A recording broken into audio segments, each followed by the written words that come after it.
नहीं, इंडिया ने एमईए ने कहा है और इस कई प्लेटफॉर्म पर इसको उठाया है कि मानवाधिकारों का उल्लंघन हो रहा है वहां पर पीओके में, और उस पर पूरी दुनिया खामोश है। ये भी बड़ा अचरज में डालता है। पांडे सर कुछ कह रहे थे, आप अपनी बात पूरी कर लीजिए, फिर मैं सिन्हा सर के पास वापस जाऊंगा। पांडे सर, महत्वपूर्ण है कि वहां पर ये जो मतभेद की जब मनभेद हुआ है पीओके और पाकिस्तान के बीच में, क्यों हुआ, बहुत इसकी हम चर्चा कर चुके हैं। मुख्य मुख्य जो वहाँ के राजनीतिक कारण हैं, 12 सीट की असेंबली की बात हो रही है, निश्चित रूप से उसका दोहन जिस प्रकार से किया है पाकिस्तानी बाकी जो फेडरल गवर्नमेंट में, वो वहाँ के देखिए जो बिजली पैदा होती है, पीओके का सबसे बड़ा एसेट क्या है, हाइड्रो पावर। जो पानी यहाँ गिरता है उससे प्रेशर से जो हाइड्रो पावर क्रिएट होती है, वो उस पर उत्पादन में खर्चा आता है 2 से 5 रुपए का, और वही बिजली उनको मुहैया होती है 50 से 60 रुपए के बीच में प्रति यूनिट, और जो कि बाकी देश में भी हिस्सा हो रहा है। और ये जैसा कि मैं पहले भी जिक्र किया कि आईएमएफ के लोन के बाद जो कंडीशंस बहुत स्ट्रिक्ट कर दी गई उसका नतीजा है। दूसरी बात कि जो आटा जो था उनको मिल रहा था पहले एक घटी दरों पर, एक सब्सिडी दी जा रही थी, वो इन आईएमएफ के कंडीशंस के बाद जो सब्सिडी थी विड्रॉ कर दी गई। ऐसा नहीं कि ये जो है आंदोलन अभी जो हो रहा है वो पहली बार हो रहा है, ये 2023 में भी हुआ, 2024 में भी हुआ, 2025 में भी हुआ, 2006 में भी हुआ। 24 में जब हुआ तो कुछ हिस्सा, कुछ राशि दे दी गई और इनकी सारी मांगें मांग ली गई कि भाई हम अभी विड्रॉ कर रहे हैं, आपका जो सब्सिडी है जो हम विड्रॉ कर रहे थे उसको दोबारा हम दे रहे हैं। तो अब जो आईएमएफ के लोन के बाद साथ में देखिए, केवल आईएमएफ का लोन अकेला इस कारण नहीं है, वहाँ पूरे पाकिस्तान की जो माली हालत है, जो राजनीतिक वहाँ की परिस्थितियाँ हैं, वो आउट ऑफ कंट्रोल हैं। बताइए वहाँ क्या चीज़ जो है वो अंडर कंट्रोल है, सब कुछ तो तहस नहस है। ह्यूमन राइट की बात हम कर रहे हैं, मानवीय अधिकार के जो वहाँ पर भर्षणा, जो पूरा उसका विरोध हो रहा है, वहाँ पर प्रैक्टिकली एग्जीक्यूट नहीं कर रहे हैं उसको लोग। और अमेरिका में वो अमेरिका के साथ जाके मुनीर कहते हैं कि भाई हम समझौता करवाएंगे देशों में। अरे भाई पहले पीओके में जो लोग ग्रसित हैं, परेशान हैं, उनको तो आप बात कर लो। और वहाँ पर जो 3 मुख्य जो कहा जा रहा है कि 3 जो है वहाँ के जनरल डायर हैं, 3 लोग, एक है ब्रिगेडियर फाइक और दूसरे हैं जो ब्रिगेडियर फाइक जो है आईएसआई के नुमाइंदे हैं, और वहाँ के जो डीजी हैं पुलिस के वो हैं ब्रिगेडियर अली समन, और साथ में जो 10th कोर है उसकी GOC chief commander in chief है लेफ्टिनेंट जनरल नाविस। ये तीनों ने मिलकर मुनीर के पद चिन्हों एक एक हुक्म का पालन कर रहे हैं। और जिस प्रकार से रावलकोट मुजफ्फराबाद में कुचला गया है, 400 कितने लोग मारे गए होंगे अभी तो? निश्चित रूप से फिगर जो है अनाधिक के तौर पर 400-500 के बीच में कम से कम होगा। और जो हेलीकॉप्टर जो मारा उनका जो गिराया है Mi-17 पाकिस्तान आर्मी का, ये भी कहा जा रहा है कि ये जो हेलीकॉप्टर है वो स्टिंगर मिसाइल जो होती है, शोल्डर फायर मिसाइल आपने सुना होगा, उससे इसको टारगेट किया गया। और जम्मू कश्मीर में अभी ब्रेकिंग न्यूज आई है कि अलर्ट जारी किया गया है इन्फिल्ट्रेशन को लेकर। देखिए, जब भी भारत जब तरक्की कर रहा होता है, जब चीज़ें सामान्य हो रही होती हैं, और स्पेशली जब कॉन्ट्रास्ट जो है पीओके और जम्मू कश्मीर, भारतीय जम्मू कश्मीर के बीच में बहुत ज़्यादा होता है, तो उस समय पाकिस्तान क्या करता है, वो अपने ऐसे ऑपरेशन शुरू करता है ताकि यहाँ पर चीज़ें डिस्टर्ब हो।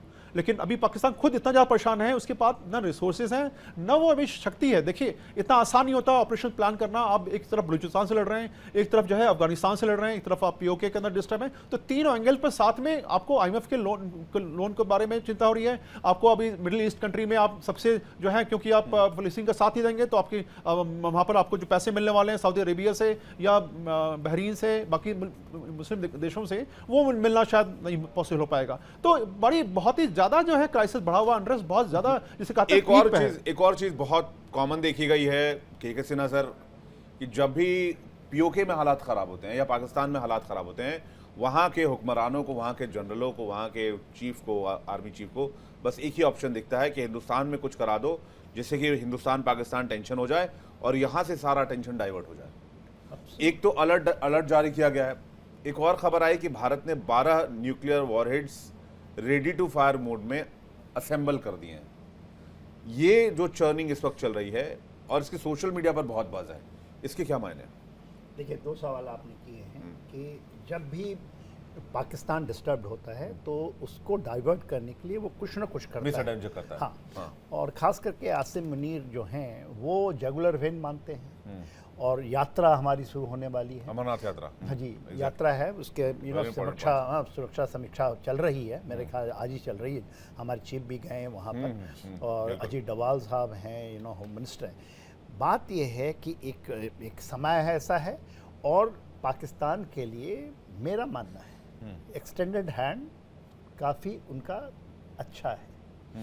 ये यदि हम ये कह लें कि वो कर नहीं पाएंगे, उनका बहुत है। यदि वो डिसाइड करते हैं तो वो करेंगे और वो कर सकते हैं। इसको आप यदि लेंगे कि नहीं कर सकते हैं तो आप कहीं ना कहीं गलत हैं। और हमारा सरकार भी बहुत लंबा वहाँ पर रहा है।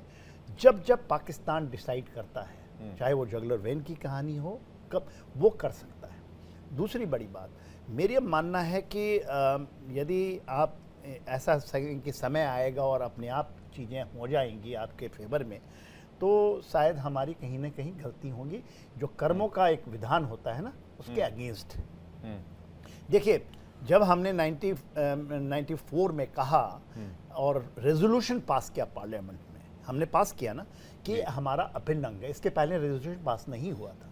24 सीटें हमने मुहैया करवाई वहाँ के असेंबली के लिए। बिल्कुल, हाँ। और वो देखिए 8 है मुजफ्फराबाद में, मीरपुर, ये सबको हम कराएं तो 24 बनती हैं।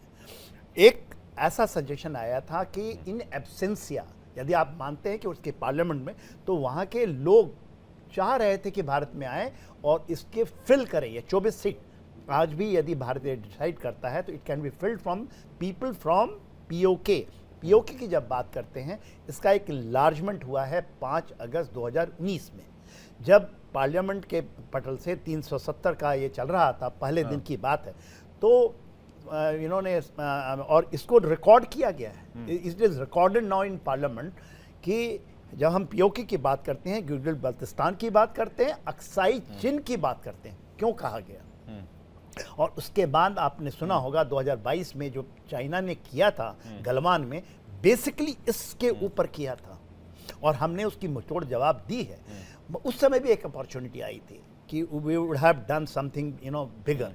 देखिए, आपको ये कहेंगे कि लोग वहाँ से चल के आ जाएंगे, 71 में भी ऐसा नहीं हुआ था। अवामी उस समय हमारा एक फोर्स ऑपरेट करता था वहाँ पर इनसाइड 1971, क्योंकि मेरे ब्रदर थे, मेरे फादर उस समय इन्वॉल्व थे, तो मुझे पता है कि वो क्या चीज़ें हुई थी। करना तो पड़े, आज हम कर रहे हैं, ऐसा नहीं कि मैं आपके चैनल में बता रहा हूँ कि हम कर रहे हैं, मिलिटरली भी कर रहे हैं और करना पड़ेगा। क्योंकि 2013 के बाद 2015 में जब सी पैक आया तो चाइना का इन्वॉल्वमेंट वहाँ पर हो चुका है। चाइना ने बहुत इन्वेस्ट किया है उस इलाके में। और जब जब भारत स्टैंड लोन मोड पे कुछ करेगा, चाइना, और देखिए ऐसे नहीं आ जाएगा, वहाँ के लोग को दबा दिया जाएगा, सप्रेस कर दिया जाएगा, they will be bribed and the situation will carry on. और फिर यह डिस्कशन 10 साल बाद भी यही चलता रहेगा। We have to do it and we have to learn. हमें इजराइल से सीखना पड़ेगा। इजराइल, यदि ग्रेटर इजराइल की बात कर रहा है तो ये मिलिट्री माइट है अभी अपने पास, हम जा सकते हैं कभी भी। 100% है। अभी ऑपरेशन सिंदूर को इसलिए नहीं रोका, इसको केवल पॉज किया गया है, इसीलिए। इसका कारण भी है ना, केवल ये नहीं, रन ऑफ कच्छ की भी जब हम बात करते हैं तो देखिए, ये ऐसा नहीं है कि कोई ऐसा डोमेन की मैं बात कर रहा हूँ, it is a military thinking. हमारे यहाँ also we have a lot of things which I can divulge, आपको नहीं डाइवल्ज कर सकते हैं, मगर हमारे पास है। हाँ, कब करेंगे, सोचने वाले आज बैठे हैं, सक्षम हैं, परिस्थितियाँ बन रही हैं इन 21st सेंचुरी के सेकंड दशक में। 25 का समय निकल गया, 2025 का आने वाला। और आप देखेंगे, जब कहा जाता है ना कि जो लीडर है उसका नाम कि वो सक्षम है, यदि वो बालाकोट जा सकता है, जब ऑपरेशन सिंदूर में 9 कैंप, उसको देख करके दुनिया के सारे देश यही कर रहे हैं ना अभी, हमारे ही को फॉलो कर रहे हैं। हमारे जो हमने जो किया, we strike other in nuclear देश है ना, वो भी न्यूक्लियर है। आपने दूसरा सवाल मेरे से ये किया कि भारत ने हमारे पास पहले हमने आज के अलग अलग रखा, 20 और न्यूक्लियर आर्सेनल को बढ़ाया है, जो हमारे 170 से 190 के आसपास में हम ले गए। और उसमें आपने कहा 12 कहा 10 डिप्लॉयड हुआ है, 10 डिप्लॉय हुआ है, 10 डिप्लॉय हुआ। 100 ये डोमेन है, सिप्री की रिपोर्ट पढ़ लीजिए। तो वो 10 डिप्लॉय, मैं कोई ऐसा अपने मन से नहीं बता रहा हूँ या मैं कोई सीक्रेट बात, सिप्री की रिपोर्ट है, it has been deployed first time.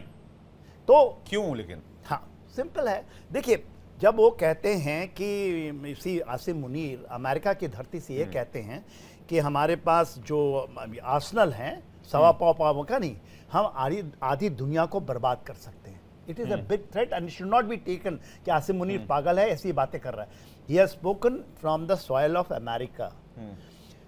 China है, चाइना कुछ में input है 620 हो चुका है, 620 अभी हो गया है और 2030 तक 1000।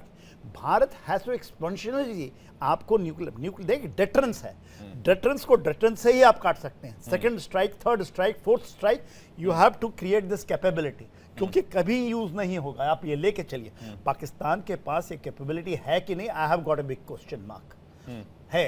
तो पाकिस्तान भी इस चीज़ों को समझता है कि पाकिस्तान की जो न्यूक्लियर कैपेबिलिटी है, it is in hands of someone else, it is 100% that I can आपके। अदरवाइज जब हमने कारगिल वार के पहले 98 में हमने परीक्षण किया, 15 दिन के बाद पाकिस्तान कर ले, इट इज जस्ट इम्पॉसिबल, क्योंकि हम लोग उस दिन सर्विस में थे। वी हैव कुलकर्णी सर भी बता पाएंगे कि वी नो कि what capability they have got. क्या अब सवाल इस बात को लेकर कुलकर्णी सर चल क्या रहा है, क्या कोई इनपुट है, कोई बड़ी तैयारी चल रही है, कुछ बड़ा होने वाला है? क्योंकि स्पेकुलेशन और जो खबरें हैं सोशल मीडिया पर बहुत फास्ट ट्रेंड कर रही हैं, स्पेशली ये जो अपडेट्स हैं 12 न्यूक्लियर वॉरहेड्स वाली, और जो पाकिस्तान पीओके में जो कुछ हो रहा है उसको लेकर, भारत की तैयारियों को लेकर जो अलर्ट जारी किया गया है, अमरनाथ यात्रा भी शुरू हो जाएगी, तो उसको लेकर बहुत चीज़ें एक साथ चल रही हैं। देखिए, एक तो व्हाट्सएप यूनिवर्सिटी, सोशल मीडिया काफ़ी कुछ बोलता रहता है, पर ये जो चीज़ें हैं ये इसके बारे में नॉर्मली बहुत ही कम लोगों को इसके बारे में मालूम होगा, क्योंकि वी कैन ओनली स्टेट कि हमारा तो NFU है, नो फर्स्ट चूज, एब्सोल्युटली, इसमें तो कोई शक नहीं है। जहाँ तक कैपेबिलिटीज़ है इसमें भी कोई शक नहीं है। जिस तरीके से हमने अग्नि 1, 2, 3, 4, 5, 6 तक पहुँच गए हैं, तो आप समझ सकते हैं। ब्रह्मोस अपना देख ही लिया हम लोगों ने, ऑपरेशन सिंदूर में किस प्रकार से हम लोग कर रहे हैं, किस प्रकार से इस पर दिलचस्पी बाकी देश दिखा रहे हैं और हमसे ले रहे हैं। तो कैपेबिलिटी, टेक्नोलॉजिकल कैपेबिलिटी एंड इसकी जो काबिलियत है वो हमने दर्शाया है। पर जहाँ तक पाकिस्तान का सवाल है, पाकिस्तान एक आतंक का गढ़ है, इसमें कोई दो राय Pakistan will use terrorism as an instrument of state policy. अगर हमारे बीच में भारत के अंदर ऐसा तबका है जो ये सोचता है कि पाकिस्तान के साथ बातचीत करके जो अपने रिश्ते हैं सुधर जाएंगे, इम्पॉसिबल। पाकिस्तान से कभी भी अपने रिश्ते नहीं सुधरेंगे, पाकिस्तान के साथ इसी तरह चलता रहेगा। दिक्कत ये है कि पाकिस्तान में जब जब इस तरह के प्रॉब्लम होते हैं वो हिंदुस्तान को हिट करने की कोशिश करता है, और वो थ्रेट इस बार भी मैं महसूस कर पा रहा हूं। पर अब इस बार भी आप देखिएगा कितना भी, अब बलूचिस्तान में बार बार वो कहते हैं कि भारत का नहीं, ये पीओके वाला भी कह रहे हैं भारत कर रहा है। अब इसमें पीओके वाले में उनको खुद ही मालूम है कि अंदरूनी ही जो हालात कह रहे हैं कि ये भारत वो कर रहा है, गवर्नेंस के जो हालात हैं, जो खुद चाहते हैं कि 12 सीटें, जिसके कारण, क्योंकि इसमें 2 भाग है, जैसे हमने कहा Gilgit Baltistan is directly control, या आज़ाद कश्मीर जिसे वो बोलते हैं आज़ाद कश्मीर, हम पूरे इलाके को पाकिस्तान ऑक्यूपाइड कश्मीर कहते हैं। इसमें गवर्नेंस का मॉडल अलग है, गिलगित बाल्टिस्तान का गवर्नेंस का मॉडल उनका अलग है। तो ये जो गवर्नेंस मॉडल है जिसमें तकरीबन इनका अपना कोर्ट है, इनका अपना पार्लियामेंट है, अपना प्रधानमंत्री है, सब कुछ अपना है इधर, उसके बावजूद वो कहते हैं हमारे पास तो कुछ भी नहीं है, everything is controlled directly by Pakistan from Islamabad. ये जो परेशानी आ रही है, और ये इसके कारण जब वहाँ पे जो आक्रोश है आज की तारीख में, उसको संभालना अब पाकिस्तान को बहुत मुश्किल है। आप देखिएगा तहरीक तालिबान पाकिस्तान किस तरीके से ठोक रहा है, बलूचिस्तान लिबरेशन आर्मी किस तरीके से ठोक रहा है, यहाँ पर देखिएगा JAC जो बिल्कुल मुझे याद है, आप याद करेंगे पहलगाम वाला जब मैटर हुआ था, पहलगाम वाले मैटर के समय में पीओके में बहुत अनरेस्ट था, और स्पेशली आप वहाँ पर पाकिस्तान के अंदर बहुत अनरेस्ट था टुवर्ड्स अमेरिका और पाकिस्तान के हुक्मरानों की जो सांठगांठ चल रही थी, और जो ईरान में जो कुछ हो रहा था या फिलिस्तीन में जो कुछ हो रहा था, तो पाकिस्तान के लोग अपनी सरकार के विरोध में आ गए थे। तो उन चीज़ों को डाइवर्ट करने के लिए कहते हैं लोगों ने कि भाई पहलगाम किया गया और उसके बाद इंडिया, वो सारी चीज़ें खत्म हो गई, सारी चीज़ें दब गई पाकिस्तान के अंदर। देखा आसिम मुनीर के जो स्टेटमेंट है, शिया लोगों को उसने क्या कहा अपने ही देश में कि अगर आप अपने देश पे भड़क रहे हैं, इस तरह के जुलूस निकाल रहे हैं क्योंकि वो खामेनी उनके सुप्रीम लीडर मारे गए, तो आप ईरान में जा सकते हैं। हाँ, ये कहा है बिल्कुल। और मुझे एक और चीज याद आ रही है, पहलगाम हमले के ही समय इमरान के जो सपोर्टर्स है वो पाकिस्तान की सड़कों पर उतरे हुए थे, और उन पे हेलीकॉप्टर के ऊपर जो मशीन गन लगाई होती है बिल्कुल उससे फायरिंग चल रही थी, तो वो उसको कंट्रोल करने के लिए उन्होंने पहलगाम किया था, ऐसे भी कुछ एक्सपर्ट्स दावा करते हैं। तो इस बार भी क्या कुछ ऐसा हो सकता है? मैं पांडे सर आपसे जानना चाहूंगा, क्या एंटिसिपेट कर रहे हैं? ये 12 न्यूक्लियर वॉरंट्स की क्या कहानी है आपकी? देखिए, सिप्री जो है, एक कहा जाता है कि पहले तो स्विट्जरलैंड में है, स्टॉकहोम पीस रिसर्च इंस्टीट्यूट, इसी इसका नाम भी है, और बहुत ही रिलायबल इसको वॉचडॉग कहते हैं, कई लोग विसिल ब्लोअर भी बोलते हैं, और इसकी फंडिंग जो है वो स्विट्जरलैंड से ही होती है। तो ये एक बहुत रिलायबल स्रोत मानता है, लेकिन सबसे बड़ी लिमिटेशन जो है, इसके सोर्सेज जो है इन्फॉर्मेशन के, वो ओपन डोमेन है। तो ये कहना कि जो कह रहा है वो एक शब्दशः सही होगा, इस तो बहुत बड़ा प्रश्न चिन्ह है। तो अभी देखना होगा, लेकिन जो भी सूचना मिली है उसके आधार पर परिस्थितियां निश्चित रूप से, कहा जाता है ना कि कहीं न कहीं अगर आग है तभी वो धुआं निकलता है, बिल्कुल तो सही वो बात। धुआं, हम उस धुआं के बारे में हम निश्चित रूप से मैं बात करनी होगी। जो भू राजनीति है इस क्षेत्र में, वो निश्चित रूप से चिंताजनक है, क्योंकि भारत के जो पड़ोसी हैं वो अब सब जो है अखाड़े में उतरने को तैयार हैं, कम से कम उत्तरी और पश्चिमी दिशा में तो यही हो रहा है। अब ये जो हालात बताया जा रहा है कि जो हमारी पॉलिसी क्या थी, हमारी पॉलिसी थी पहले, देखिए एनएफयू के अंदर कोई चेंज नहीं आया, नो फर्स्ट यूज में कोई चेंज नहीं है। इनके विद इन दैट डोमेन हमारी पॉलिसी थी कि वॉर हेड और डिलीवरी सिस्टम्स को हम अलग रखते थे, बाई स्टैटिक थे। क्यों रखा गया था? इसलिए रखा गया था कि कोई भी जो है जबरदस्ती लॉन्च करना चाहे तो वो ना कर पाए, और हम अपनी शांति को बनाए रखें। जब चीजें जो है तनाव में ग्रस्त होंगी, एस्केलेशन लेटर जब बढ़ेगा तो हम उस कंडीशन में इनको दोनों को हम असेंबल करेंगे और फिर आपको इसको एक्टिवेट करेंगे। लेकिन अभी एक्टिवेट किया गया, क्यों किया गया? क्योंकि अब ऑपरेशन सिंदूर तो जारी है ना, और साथ में जिस प्रकार से चीन और टर्की ने पाकिस्तान का सहयोग किया है, तो क्या अमेरिका, जो कि इस समय उनका बिल्कुल लंगोटिया यार बन के घूम रहा है, दोनों देश किस प्रकार से उनके बीच में जो है वो दोस्ती हो रही है, जो कि असामान्य कही जाएगी। सामान्य स्थितियों में ऐसी कूटनीतिक दोस्ती नहीं होती, लेकिन असामान्य परिस्थितियों में कहाँ क्या लिया दिया जाएगा उसके बारे में हम कुछ कह नहीं सकते। तो इसलिए हमें हर प्रकार की जो है चुनौतियों का सामना करने के लिए तैयार होना पड़ेगा। तो ऑपरेशन सिंदूर ऑन है, जो भू राजनीति जो बदल रही है, एक तरफ बांग्लादेश में क्या हो रहा है हम देख रहे हैं, नेपाल में क्या डिस्टर्बेंस वो भी देख रहे हैं, किसी तरह हमने श्रीलंका और मालदीव्स को कंट्रोल किया। कोई बड़ा थ्रेट भी आप एंटिसिपेट कर रहे हैं, महसूस कर एक और चीज बता अभी एक और मैं यहाँ डॉट कनेक्ट करता हूँ। पाकिस्तान के अंदर जो कुछ हो रहा है वो तो हो रहा है। 3 भारतीय जहाजों पर अमेरिका ने एयर स्ट्राइक की है और उनको सिंक कर दिया होर्मुज में। इसकी चर्चा भी बहुत कम हो रही है, लेकिन ये बहुत गंभीर विषय है। देखिए, मैं एक बात और उसकी पूरी कर दूं सिप्री रिपोर्ट की। देखिए, लगभग 20,000 जो टोटल न्यूक्स हैं पूरे विश्व में, इसमें से लगभग 4,000 एक्टिवेटेड हैं, रेडी टू फायर मोड में हैं। तो ऐसा कहना कि अगर हमने उसको ऑपरेशनल रेडीनेस को इनहांस कर दिया, इसका मतलब नहीं कि वो फायर होने जा रहे हैं। देखिए इंडिया डेली 24/7 अब आपकी स्मार्ट टीवी पर। इंडिया डेली मौजूद है सभी डिजिटल प्लेटफॉर्म पर लाइव और लगातार। इंडिया डेली 24/7 हर दिन राष्ट्र को समर्पित।